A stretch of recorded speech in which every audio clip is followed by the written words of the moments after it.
સ્વામિનારાયણ સાક્ષાત અક્ષર પુરુષોત્તમ સર્વેભ્ય પરમં શાંતિ આનંદમ સુખમર્પયેત. શ્રી સ્વામિનારાયણ ભગવાનની જય. શ્રી અક્ષર પુરુષોત્તમ મહારાજની જય. શ્રી ગુણાતીતાનંદ સ્વામી મહારાજની જય. શ્રી પ્રમુખ સ્વામી મહારાજની જય. શ્રી મહંત સ્વામી મહારાજની જય. પ્રગટ ગુરુ હરિ પરમ પૂજ્ય મહંત સ્વામી મહારાજની આજ્ઞા અને આશીર્વાદથી આપણે બધાએ નિત્ય પ્રાતઃ કથાનો લાભ લઈ રહ્યા છીએ. આજે આપણા માટે જૂન મહિનાની 20મી તારીખ અને ગુરુવારનો મહાપવિત્ર દિવસ છે અને 1283મી સભા થાય છે અને કહત હૈ સહજાનંદ એ વિષય ઉપર 934મો દિવસ થાય છે. ભગવાનના સ્વરૂપને વિશે અસાધારણ સ્નેહનું કારણ મહારાજ ગરુડા પ્રથમ પ્રકરણના 59ના વચનામૃતની અંદર બતાવે છે અને મહારાજ વાત કરે છે કે આ જગતની અંદર અખિલ બ્રહ્માંડોના કરતા તો એક ભગવાન પુરુષોત્તમને જ જાણે અને એ પ્રમાણે જો જાણ્યા તો પછી એને સંપૂર્ણ મહિમા અને અસાધારણ પ્રીતિ ભગવાન સિવાય બીજે ક્યાંય થાય નહીં. આ વાત આપણે ખરેખર સત્સંગની અંદર સમજવા જેવી છે. એટલે ગઈકાલની સભાની અંદર પણ આપણે વાત કરી હતી કે જે કંઈ બની રહ્યું છે અથવા તો ભવિષ્યમાં જે કંઈ બનશે એ પ્રગટ પ્રમાણ મળ્યા એવા જે પુરુષોત્તમ નારાયણની ઈચ્છા પ્રમાણે અને એના કરતા એ જ છે. કેટલું બધું આ જગતની અંદર દુનિયાની અંદર આપણે જાણીએ છીએ અને જોઈએ પણ છીએ. આશ્ચર્યકારી વાતો પણ આપણે આપણા જીવનમાં જાણીએ છીએ, જેની વાત મહારાજ પોતે ગરુડા પ્રથમ પ્રકરણના 27ના વચનામૃતની અંદર કહે છે. અનંત પ્રકારના જે આશ્ચર્ય આપણે અનુભવીએ છીએ એ બધા જ મને મળ્યા જે પ્રગટ પ્રમાણ પુરુષોત્તમ નારાયણના જ કર્યા થાય છે. આવું એક અદ્ભુત કરતાપણાની સમજણ જેના અંતરની અંદર હોય એમાં અખંડ ભગવાન નિવાસ કરીને રહે છે. એ વાત આપણને મહારાજે સમજાવી છે અને અહીંયા પણ આપણને સમજાવે છે કે આપણે પણ ભગવાનને વિશે અસાધારણ પ્રીતિ કરવી હોય તો આપણા અંતરની અંદર આપણે સમજી લેવાનું કે જે કંઈ થાય છે તે ભગવાનની ઈચ્છાથી થાય છે અને ભગવાન જ કરે છે. કારણ કે અનંત કોટી બ્રહ્માંડની અંદર આ બધું જ તંત્ર ચાલે છે. એના ચલાવનારા પણ સ્વયં ભગવાન છે. એમની ઈચ્છા અને મરજીથી આ પ્રમાણે બધું થતું હોય છે અને એટલા જ માટે થઈને મહારાજ આપણને વિશેષ કરીને આ એક વાત સમજાવે છે કે જીવનની અંદર ડગલે ને પગલે આપણી ભગવાન રક્ષા કરે છે અને કરતા ભગવાન છે. પરંતુ ચાલ્યા જતા હોય અને ઓચિંતાના સર્પના શરીર ઉપર આપણો પગ પડે અને તે વખતે આપણે તરત જ પગ ઊંચો કરીને દૂર જતા રહીએ, ત્યારે આપણને એમ થાય કે જો હું ત્યાં ને ત્યાં ઊભો રહ્યો હોત તો એ વખતના સમયની અંદર મને એમ કહેવાય છે કે એ સર્પ કરડ્યો હોત. પરંતુ આપણે એ વખતે એવું વિચારવાનું કે હાશ, ભગવાનની ઈચ્છાથી બચી ગયા, નહીતર જો એ સર્પે આપણને સર્પદંશ કર્યો હોત તો આપણે મૃત્યુ પામી ગયા હોત. ભલે આપણે તે વખતના સમયની અંદર પગ વડે કરીને ઊંચો લઈ અને ઠેકડો મારીને દૂર જઈએ છીએ, એ દૂર જવાનો વિચાર પણ આપણને ભગવાન જ આપે છે. જો આપણે આપણી આયુષ્યની અંદર આપણને કાંઈ ખૂટતું ન હોય અને આપણે રહેવાનું આપણા ભાગ્યમાં લખ્યું હોય તો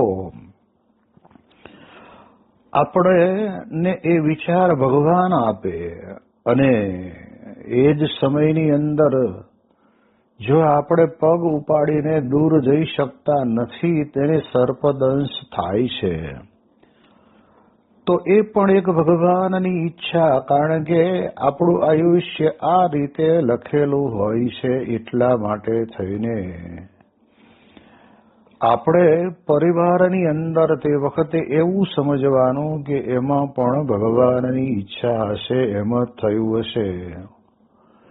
તે વખતે પગ ઊંચો કરી લઈને આપણે આગળ જવાનો વિચાર જ આપણા અંતરની અંદર ન આવે તો સમજવું કે ભગવાનની એવી મરજી હશે કે આપણું આયુષ્ય પૂરું થયું હતું અને એના કારણે કરીને આપણા ઉપર આ પ્રમાણે કહેવાય છે કે એ સર્પદંશ થાય છે. જેમ આપણે જાણીએ છીએ કે પરીક્ષિત રાજાને કાંઈ 7મે દિવસે તક્ષક નાગ કરડે ને મૃત્યુ થાય એવી ઈચ્છા એની હતી જ નહીં, પરંતુ માત્ર ને માત્ર પોતાને પાણીની તરસ લાગી હતી અને પીવા માટે સમીક ઋષિના આશ્રમની અંદર ગયા. તે વખતે ઋષિ ધ્યાનમાં હતા એટલે પાણી આપ્યું નહીં. ત્યારે અપમાન થયું હોય એમ સમજીને અપમાનનો બદલો લેવા માટે થઈને બહાર મરી ગયેલો સર્પ પડ્યો હતો એને ઋષિના ગળાની અંદર વીંટી દે છે. આ જે કર્મ કર્યું એ પણ આપણે એમ સમજીએ કે એને પોતાને આવો વિચાર આવ્યો. એનું કારણ કે એને 7મે દિવસે તક્ષક નાગ કરડવાનો હશે અને મૃત્યુ થવાનું હશે, એટલે એને વિચાર આવ્યો. તો એ વિચારને લાવનારા પણ ભગવાન જ છે અને એના કરતા ભગવાન છે. અને 7મે દિવસે તક્ષક નાગ કરડવાની વાત જ્યારે શૃંગી ઋષિએ એને કરી અને ત્યારે તે વખતે પણ એ વાત કરવા માટે આવ્યા, એ પણ ભગવાન કરતા છે. એટલે કે એમને પ્રેરણા એના પિતાએ અંતરની અંદર આપી કે તમે જઈને પરીક્ષિતને આ પ્રમાણે સમાચાર તો આપો કે ભાઈ તમને 7મે દિવસે તક્ષક નાગ કરડશે અને મૃત્યુ થશે. એ જે વિચાર આવ્યો પિતાના અંતરની અંદર, એના કરતા પણ ભગવાન છે. અને પિતાના કહેવાથી શૃંગી ગયા અને પરીક્ષિતને સમાચાર આપ્યા, એના કરતા પણ ભગવાન છે. અને પછીના સમયની અંદર પરીક્ષિત રાજાને જે શુભ વિચાર આવ્યો કે 7 દાડા જ રહ્યા છે તો મારે મારા આત્માના કલ્યાણ માટેનો રસ્તો ગોતી લેવો જોઈએ. એવો શુભ વિચાર આવ્યો. એ પણ એ લાવવાનો વિચાર લાવવાનું કારણ તો ભગવાન જ છે. અને સુખદેવજી મહારાજ જેવા પવિત્ર સંત જ્યારે ગંગાના ઘાટ ઉપર મળે છે ત્યારે એના સુયોગને લાવનાર પણ ભગવાન જ છે. અને પરીક્ષિત રાજાને 7મે દિવસે તક્ષક નાગ કરડે અને તે વખતે એને પૂર્ણ જ્ઞાન કે મરશે તો દેહ મરશે, આત્માને કાંઈ થવાનું નથી અને હું મારા જીવનની અંદર પૂર્ણપણે દેહભાવને કાઢીને આત્મરૂપે બનીને પરમાત્માના સ્વરૂપને વિશે જોડાઈ ગયો છું.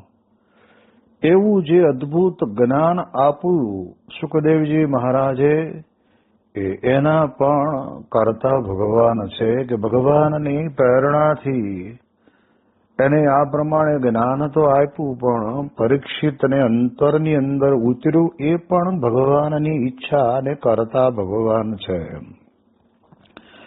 એટલે મૂળ ટૂંકની અંદર આપણે એટલું સમજવાનું કે જે કંઈ બની રહ્યું છે એની અંદર ભગવાનની પ્રેરણા આપણા ભાગ્યની અંદર જે રીતે લખેલું હોય તે જ રીતે આ બધું બનતું હોય છે.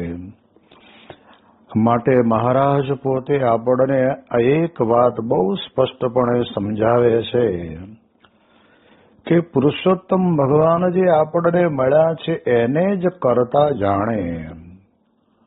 હવે જો કરતા જણાયા હોય તો પછી તો આપણે કંઈ કરતા છીએ જ નહીં. અને એટલે જ શાસ્ત્રીજી મહારાજ પોતે વાત કરતા કે એક દેગડો પાણીનો ભરીને આપણે આપણા માથા ઉપર મૂકીને ચાલતા જતા હોઈએ તો એનો ભાર આપણને લાગવાનો છે. કેમ?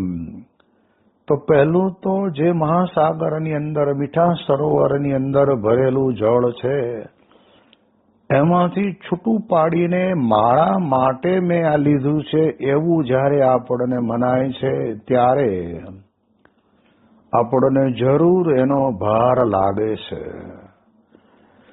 પરંતુ એના એ જ મીઠા પાણીના સરોવરની અંદર આપણે ડૂબકી મારીએ ત્યારે આપણા માથાની ઉપર, શરીરની ઉપર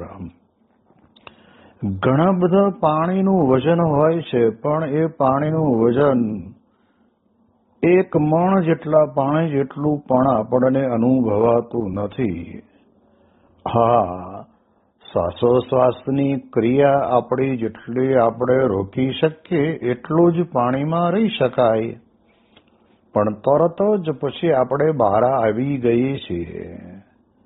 અને એ વખતે આપણે બહાર આવીએ છીએ ત્યારે પછી પાછા આપણને જો તરતા આવડતું હોય અને તો આપણે થોડો ઘણો હાથ હલાવતા હલાવતા કિનારે આવી જઈએ તો એ પણ આપણને બચવાની શક્યતા હતી. ભગવાનની મરજી હતી એટલે એટલો પ્રયત્ન કરી શક્યા, નહીતર માણસ માત્રના અંતરની અંદર ગભરાટ તો ઘણી બધી પ્રકારના હોય છે. કોઈકને પાણીની બીક હોય છે, કોઈકને અગ્નિની બીક હોય છે, કોઈકને નાના મોટા જીવ જંતુની બીક હોય છે. ઘણી બધી પ્રકારની અંગ્રેજીમાં એને ફોબિયા કહેવામાં આવે છે. એ બધું પડેલું જ છે. પરંતુ જો ભગવાનને કરતા સમજે તો એને જીવનની અંદર બીજું કાંઈ પછી સમજવાનું રહેતું નથી. એટલા માટે એક વાત મહારાજ આ એ કરે છે કે એક ભગવાન પુરુષોત્તમ નારાયણને જ કરતા સમજે. કારણ કે આપણી બધાની પ્રકૃતિ પડી ગઈ છે કે આપણને ફલાણી વ્યક્તિ સામે મળી અને તે વખતના સમયની અંદર એ મારું ધ્યાન બેધ્યાન થયું ને એની અંદર એણે મને ટક્કર મારી અને આ પ્રમાણે હું પડી ગયો અને તરત જ ત્યાં આગળ મારું માથું પટકાયું એટલે હું મૃત્યુ પામ્યો. આ વાત વાસ્તવિક બનેલી આપણને સાચી લાગે, પણ આપણી આયુષ્ય જ આ રીતે પૂરી થવાની લખેલી હોય અને એ આયુષ્યની પૂરી કરવી અને અધૂરી હોય તો પૂરું કરવા માટે જીવવા દેવું એનું કરતાપણું પણ એ ભગવાનનું જ છે. જો સમાજની અંદર આ પ્રકારની એક જે સમજણ જો લોક જગતની અંદર આવી જાય તો આવા મરણાજરણા સંસારની અંદર પણ આપણને આપણા જીવનની અંદર ભગવાનની જેવી મરજી એમ સમજીને આપણે અંતરની અંદર શાંતિથી એના આત્માને શાંતિ મળે એટલા માટે થઈને આપણે ભગવાનને પ્રાર્થના કરવાની. કારણ કે જેને ઈચ્છાથી બન્યું છે એ જ પરબ્રહ્મ પુરુષોત્તમ નારાયણ મને મળ્યા છે. અને એમને જ્યારે આપણે એવી પ્રાર્થના કરીએ ત્યારે ભગવાન આપણી પ્રાર્થના સાંભળે છે. અને સાંભળ્યા પછી એના આત્માને શાંતિ થાય એટલા માટે ભગવાન દયા કરીને પોતાના અક્ષરધામને વિશે એ આત્મા કહેતા જીવને ત્યાં લઈ જાય છે. અને અનહદ કૃપા કરીને ભગવાનની મૂર્તિના સુખે સુખિયા થઈ જાય છે. આ બધી જ વાતો સાંભળ્યા પછી આપણને ઘણી વખત લોક જગતની અંદર લોકોને એવું લાગતું હોય છે. પણ શું લાગતું હોય છે તો કે છે કે ભગવાનના ધામને પામે કેવી રીતે? હવે એ આપણે જાણી શકવાના નથી જ. એ વાત પણ આપણે નિશ્ચિત સમજી રાખવાનું છે. એના માટે આપણું કર્તવ્ય, આપણે કેવું કાર્ય કર્યું છે, આપણે કેવું ભગવાનનું ભજન કર્યું છે, આપણે ભગવાનને કેવા સમજ્યા છે. ભગવાન આપણે બોલીએ ખરા, પણ જીવનની અંદર આવતી પરિસ્થિતિની અંદર ભગવાનપણું અને કર્તાપણું આપણે ન સમજ્યા હોઈએ તો નથી. ઘણી વખત સત્સંગની અંદર એવું બનતું હોય છે કે મારે તો કઈ સિનેમા જોવા જવું નહોતું, પણ આ મારો ભાઈબંધ મને આવીને લઈ ગયો ને કે ચાલ ને દોસ્ત તારા માટેની ટિકિટ પણ હું લેતો આવ્યો છું. અને ત્યારે તે વખતે આપણા જીવનની અંદર સત્સંગનો પ્રભાવ જેવો જોઈએ એવો ન હોય તો એના કારણે કરીને મિત્રના પ્રભાવની અંદર આપણે ખેંચાઈ જઈએ છીએ. અને એ ખેંચાઈએ છીએ એટલે એના કારણે કરીને સત્સંગ સભા છોડીને આ પ્રમાણે કહેવાય છે કે ત્યાં આગળ સિનેમાની અંદર જોવા જતું રહેવાનું થાય છે. પછી ભલે પસ્તાવો થાય છે, ભગવાનની પાસે માફી માગે છે, પણ એક વખત ભગવાન એની ભૂલને માફ પણ કરી દે છે. અને વળી ભવિષ્યની અંદર આવો વિચાર આપણે ક્યારેય ન આવે અને કોઈ પ્રલોભનની અંદર ખેંચાઈ ન જઈએ. એ બધું જ આ પ્રકારનો સત્સંગ કરતા કરતા આપણને અનુભવાશે. એના વગર તો આપણને ખબર પડે એમ જ નથી. એટલે એટલા માટે થઈને મહારાજ આપણને બહુ સ્પષ્ટપણે સમજાવે છે કે આપણે માથે કોઈ વસ્તુ રાખવાની નહીં. સવારે રાત્રે સૂઈ જઈએ છીએ અને સવારે ઉઠીએ છીએ એ પણ આપણને મળ્યા જે ભગવાન પુરુષોત્તમ નારાયણની મરજીથી અને એમની કૃપાથી, અને એ જ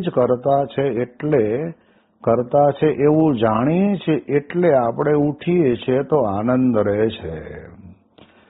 પણ કોઈ વ્યક્તિ પોતાના જીવનની અંદર પોતા ઉપર જ લઈ લે અને કે મેં જો રાત્રે આમ કર્યું એટલે આ પ્રમાણે જીવી ગયો, એવું જે કરવાનો પણ વિચાર આવે એ ભગવાનની મરજી હોય ને તો જ. બાકી ભગવાનની મરજી વગર માનવની મરજીથી કશું જ થતું નથી. એટલા જ માટે કહેવાય છે ને કે માનવ જાણે મેં કર્યું ને કરતા દુજલ કોઈ. આ સત્સંગની અંદર આપણને બહુ સ્પષ્ટપણે સમજાયું છે. માનવ જાણે મેં કર્યું ને કરતા બીજા કોઈ, આજરા અધૂરા રહે ને હરી કરે છે હોય. ઘણા કામ એવા હોય છે કે જે આપણે આદર કર્યો હોય પણ અધૂરું રહી જાય, એમાં સફળતા ન મળે. જેમ કે કોઈ દુકાન કરી હોય તો 12 મહિના સુધી કાંઈ નહીં નફો અને નહીં નુકસાન જેવું ચાલતું હોય તો એ પણ ભગવાનની ઈચ્છા, અને ઘણી વખત રોકાણ કર્યું હોય એ બધું જાય અને ખોટનો ધંધો થઈને ઉભો રહે, એમાં પણ આપણે એમ જ વિચારીએ કે ભગવાનની ઈચ્છા, તો આપણને દુઃખ નહીં થાય અને આપણે ભગવાનની ઉપર છોડી દઈશું તો ભગવાન જ કરતા છે એવું સમજીશું તો આપણને વાંધો નહીં આવે. નહીતર આજે ઘણો મોટો વર્ગ અણસમજણના કારણે કરીને એ સુસાઇડ કરે છે. કોઈ પંખે ટીંગાઈને લટકી જાય છે, કોઈક એવી ઝેરી દવા લાવીને પી લે છે. કોક જગ્યાએ કહેવાય છે કે નર્મદાની કેનાલ જેવી કેનાલની અંદર એ પડતું મૂકે છે અને ત્યાં તો પછી કહેવાય છે કે આટલા વિશાળ પાણીની અંદર એ કંઈ ગમે તેટલું તરતા આવડતું હોય તો પણ એ બચી શકે નહીં. એ પોતે જ પોતાના જીવનની અંદર કરેલા કર્મને પાછળ એનો જવાબદાર પોતે બને છે. પણ એવું થાય ત્યારે જો આપણે ભગવાનને કરતા સમજીએ તો પછી કોઈ દિવસ કોઈ વાંધો ન આવે. ત્યારે એવા સમયની અંદર આપણે એકડે એકથી શરૂ કરવાનું. જેમ શરૂઆતની અંદર આપણે જાણતા હતા કે જ્યારે ગામડામાં રહેતા હતા ત્યારે દાઢી કરવા જતા હતા, 8 આના રૂપિયો આપણને મળતો હતો અને ગુજરાન ચલાવતા હતા. એમ કદાચ શહેરની અંદર આવ્યા અને અણધારી આવી આફત આવી ઊભી રહી તો તે વખતના સમયની અંદર જે રીતે એનો વિભાજન કરીને આપણે આપણા જીવનની અંદર દેવામાંથી મુક્તિ મેળવી અને ફરીથી આપણે ખેતીવાડી કરતા કરતા કરતા કંઈક વળી પાછો આપણને ભગવાન રસ્તો સુજાડે અને એમાંથી આપણે કંઈક સારું કાર્ય કરવા માંડી જઈએ તો ભગવાનની મરજીથી, એની ઈચ્છાથી આપણે સુસાઇડ કરવાનું તો થાય નહીં. એટલે એક વાત તો બરાબર સમજી લેવાની કે ગમે તેવા દુઃખ આવે તો પણ મૃત્યુને વાલું કરવાનો વિચાર ક્યારેય આપણે ન કરવો. એમાં સમજણ રાખવી, આપણું પોતાનું કર્મ બદલી નાખવું, આપણું સ્થાન બદલી નાખવું, પછી આપણો વિચાર બદલી નાખો અને એમાંથી આપણે હાંજ પડે શેર અનાજ મળે તો પણ આપણા પેટનું પોષણ થાય એવું કામ આપણે સમજીને કરવા માંડી પડીએ. કારણ કે ક્રિયા તો કર્યા વગર ચાલે એમ નથી ને કર્મ કરીએ તો જ આપણને આ સંસાર વ્યવહારની અંદર આ પ્રમાણે કહેવાય છે કે રહેવાની આપણને મજા આવે. એટલે એટલા માટે થઈને મહારાજ આપણને બહુ સ્પષ્ટપણે સમજાવીને કહે છે કે આ દુનિયાની અંદર એકમાત્ર અને માત્ર ભગવાન પુરુષોત્તમ જ કરે છે.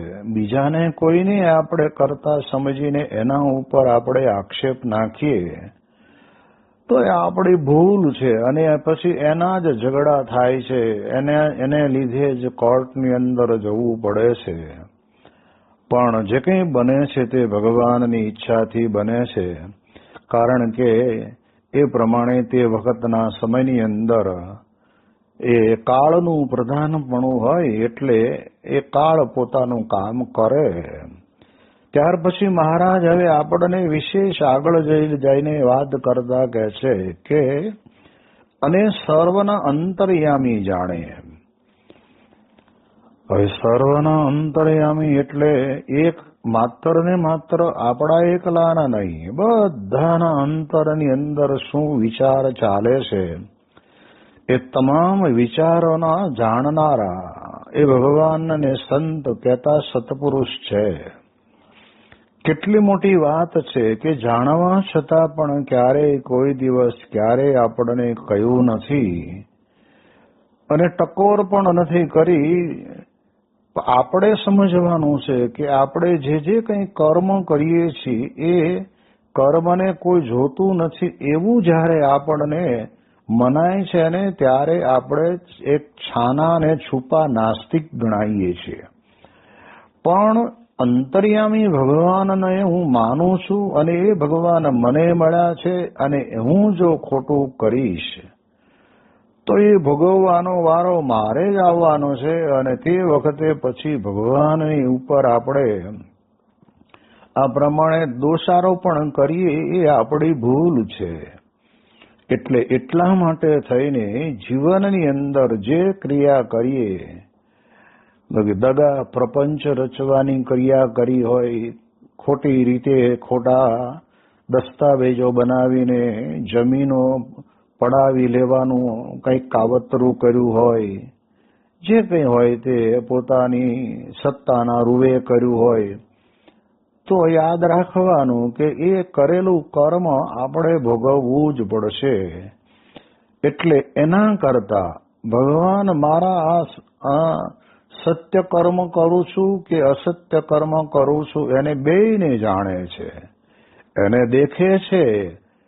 તો પછી ભગવાનને અંતર્યામી જાણી લેને તો પછી એમના જીવનની અંદર ક્યારેય પણ આવો વિચાર આવે જ નહીં કોઈને કોઈ રીતે પણ દુખી કરવાનો. એટલે એટલા માટે અંતર્યામીપણું ભગવાનનું છે, એ આપણા જેવું નથી. આપણે તો આપણું ઘણી વખત કરેલું કર્મ પણ ભૂલી જઈએ અને આપણને યાદ પણ આવતું નથી. એને બદલે ભગવાન તો અનંત કોટી બ્રહ્માંડના એ આધાર સમાન છે અને એ પુરુષોત્તમ નારાયણ પોતે સર્વજ્ઞ અને અંતર્યામી છે. એટલે બધું જ જાણે છે. મને ખબર છે કે આ પ્રમાણે આપણે ખોટું કરી રહ્યા છીએ. મોટામાં મોટી એક વાત તો એ છે કે સત્પુરુષ કે ભગવાનને વિશે આ પ્રમાણે કહેવાય છે કે એક મોટો ગુણ એ કે ક્યારેય કોઈને કોઈ દિવસ એની કરેલી ભૂલની અંદર એને કહેતા નથી. આપણે જો એવું કહેવા માંડે ને તો કહેવાય છે કે પછી આવીને પૂછે પણ ખરા કે હવે હું આવું કરું તો શું થાય. એના કરતા ભગવાન સમર્થ છે. આ એમનું એક બહુ જ મોટું સમર્થતકા ઝરણા કરવાનું સામર્થ્ય કહેવાય. એ રીતે આ પ્રમાણે જાણે. પછી મહારાજ આગળ વાત કરતા કહે છે કે એવી રીતની સમજણે સહિત જે પ્રત્યક્ષ ભગવાનના સ્વરૂપને વિશે નિશ્ચય તે જ પરમેશ્વરને વિશે અસાધારણ સ્નેહનું કારણ છે. હવે આજે કઈ આગળ વાતો કરી એ જ પ્રમાણે નિશ્ચય કર્યો હોય અને પછી એવી રીતની સમજણ કરી હોય અને સહિત જે પ્રત્યક્ષ ભગવાનનું સ્વરૂપ થઈ ગયા, થવાના છે, થશે એવું નહીં. જ્યારે આપણે પૃથ્વી ઉપર આપણે પગ મૂકીને ચાલીએ છીએ તે જ ક્ષણની અંદર પણ ભગવાન પોતે સ્વયં આ લોકની અંદર પોતાની સામર્થ્ય દ્વારા પોતે પૃથ્વી ઉપર પ્રગટ જ છે, પ્રત્યક્ષ છે. હવે પ્રત્યક્ષનો અર્થ જો જોવા જઈએ તો આપણને એટલું તો સમજાવે છે કે આપણે આપણી આંખ વડે કરીને જોઈ શકીએ એવા ભગવાનના સ્વરૂપ આ પૃથ્વી ઉપર ભગવાન પોતે વિચરી રહ્યા છે, જેના આપણે શાસ્ત્રોના આધાર પ્રમાણે આપણે આપણા જીવનની અંદર વિચાર કરવાનો કે આવું જો આપણને થતું હોય તો આપણે માટે ભગવાન અને સંત પૃથ્વી ઉપર પ્રગટ છે. સારંગપુરના 7ના વચનામૃતમાં કીધું મહારાજે કે મહારાજ કે જ્યાં મનોમય ચક્કરની ધારા કુંઠિત થાય ત્યાં નૈમિષાણ ક્ષેત્ર જાણવું ને એવું નૈમિષાણ ક્ષેત્ર તો જ્યાં ભગવાનના પરમ એકાંતિક સંત રહેતા હોય ત્યાં જાણવું અને ત્યાં અતિ દ્રઢ મન કરીને રહેવું. આવું એક વાત આપણને મહારાજ સમજાવે છે પ્રત્યક્ષ ભગવાનના સ્વરૂપને વિશે નિશ્ચયની. અને એ જે નિશ્ચય થયો તે જ પરમેશ્વરને વિશે અસાધારણ સ્નેહનું કારણ છે. જ્યારે આપણને આવો દ્રઢ નિશ્ચય ન ચલતી ઇતિ નિશ્ચય કે ક્યારેય ચલાયમાં ન થાય, વિચાર બદલે નહીં, મન તર્ક વિતર્ક કરે, બુદ્ધિ તર્ક વિતર્ક કરે તો પણ અત્યારે હાલના સમયની અંદર પ્રત્યક્ષ પ્રગટ પ્રમાણ ગુરુ હરિ મહંત સ્વામી મહારાજ દ્વારા આ પૃથ્વી ઉપર ભગવાન પ્રગટ છે અને શાસ્ત્રોક્ત વાત છે કે દરેક સંપ્રદાયમાં કે છે ને કે એ ગુરુની અંદર ભગવાન રહે છે અને એ ભગવાન જ્યારે આપણને બરાબર નિશ્ચય થઈ ગયો તો પરમેશ્વરને વિશે અસાધારણ સ્નેહનું મુદ્દો કારણ જે કંઈ ગણો તે આ જ પ્રકારની આપણી આવી સમજણ છે તો એની વિશેષ વાતો આપણે આવતીકાલે કરીશું. શ્રી સ્વામિનારાયણ ભગવાનની જય.